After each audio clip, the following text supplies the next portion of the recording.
দেশ এবং দেশের বাইরে যারা ভয়েস অফ ইসলাম টিভির সাথে যুক্ত আছেন তাদের সকলকে আমার আন্তরিক শুভেচ্ছা এবং মোবারকবাদ।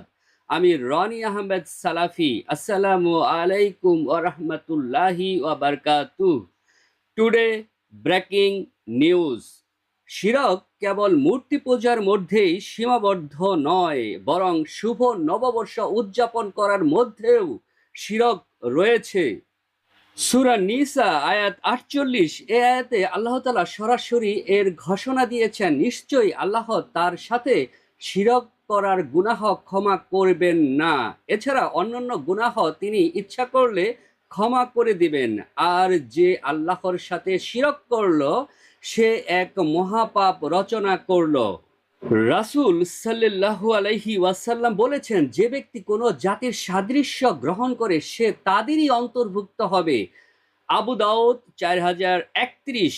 রাসূল সাল্লাল্লাহু আলাইহি ওয়াসাল্লাম আরো বলেছেন, যে ব্যক্তি কোনো অশুভ লক্ষণ বা কুসংস্কারে বিশ্বাস করে সে শিরক করলো। এ কথাটি তিনি ৩ বার করে বলেছেন। রেফারেন্স সুনানে আবু দাউদ, হাদিস নাম্বার ৩৯১০। এই হাদিস থেকেই আমরা প্রমাণ করব শুভ নববর্ষ পালন করা শিরক। প্রথম রেফারেন্স হচ্ছে, অধিকাংশ মানুষ মনে করে যে নতুন শুভ নববর্ষের প্রথম দিন যেমন যাবে পুরো বৎসর ঠিক তেমনই যাবে। আজ ভালো কিছু করলে বছর ভালো যাবে। এটি সম্পূর্ণ আল্লাহর তাকদিরের উপর বিশ্বাস দুর্বল করে এবং এটা শিরকে পরিণত হয়। এছাড়া দেখেন, অধিকাংশ মানুষ মনে করে শুভ নববর্ষের মিছিলে বিভিন্ন পশু পাখির যেমন পেঁচা, বাঘ, কুমির প্রতিকৃতি বহন করা হয়, সেই বিশ্বাসে এই যে এগুলো অকল্যাণ দূর করবে বা মঙ্গল বয়ে আনবে। কিন্তু ইসলাম বলে ভিন্ন কথা। ইসলামের বিশ্বাস হলো এটা যে কল্যাণ অকল্যাণের মালিক একমাত্র হচ্ছে আল্লাহ তাআলা। কোনো জড় বস্তু বা মূর্তি আমাদের ভাগ্য পরিবর্তন করতে পারে বলে বিশ্বাস করা শিরকে আকবর।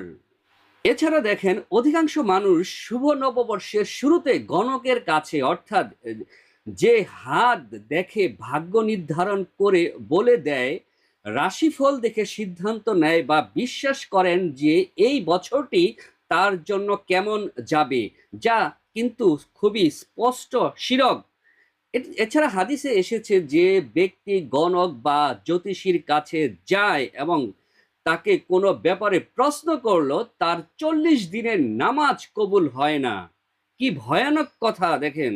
যারা শুভ নববর্ষে গণকের কাছে হাত দেখায় তারা আল্লাহর বিধানের বিরুদ্ধ উচ্চারণ করে। কারণ হচ্ছে, গায়েবের শক্তি এবং বা গায়েবের খবর একমাত্র আল্লাহ তাআলাই ভালো জানেন। সহিহ মুসলিম হাদিস নাম্বার ২২৩।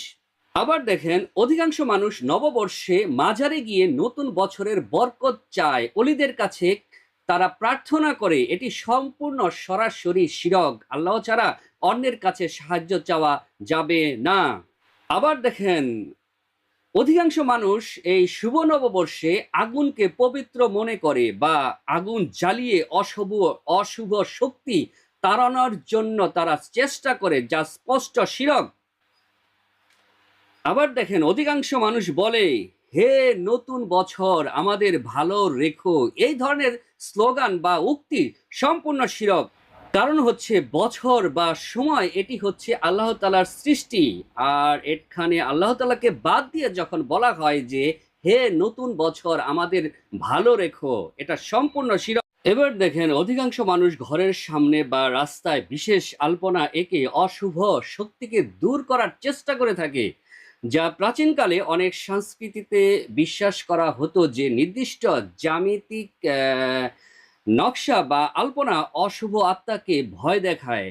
একজন মুসলিম যখন এই বিশ্বাস নিয়ে আলপনা দেয় যে এটি তার ঘরকে অকল্যাণ থেকে বাঁচাবে, তখন সে মূলত আল্লাহর পরিবর্তে ওই নকশার উপর ভরসা করেছে, যা স্পষ্ট শিরক। এছাড়া বাংলা নববর্ষে রয়েছে অনেক গান বা কবিতার মাধ্যমে ঋতু বা প্রকৃতিকে যেমন বলা হয় যে হে বৈশাখ ধুয়ে মুছে দাও, সম্বোধন করে তাদের কাছে পাপ মুক্তি বা নতুন জীবনের প্রার্থনা করা হয়। দোয়া বা প্রার্থনা একমাত্র আল্লাহর প্রাপ্য। কোনো ঋতু বা প্রকৃতির শক্তির কাছে কোনো কিছু চাওয়া বা তাকে জীবনের মোড় ঘুরিয়ে দেওয়ার ক্ষমতা দেওয়ার প্রকারান্তে তাকে ইলাহ বা উপাস্যের আসনে বসানোর মতো, যা স্পষ্ট শিরক।